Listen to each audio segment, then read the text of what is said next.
Hi guys, today we'll talk about how can you fix this problem or know how you can do that on your Classroom app. So all you have to do in the first, you just click on settings here, just click on it. So then it's going to take you to this list, it's going to show for you like this. Then you go down, you just keep going down here, click here on apps, come to apps list here, and here you're looking for Classroom app.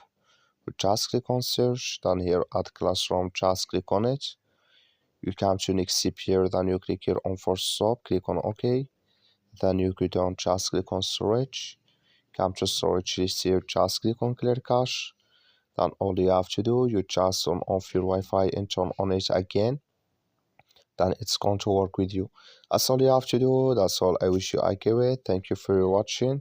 Don't forget to support us by liking, subscribe. Thank you for your watching.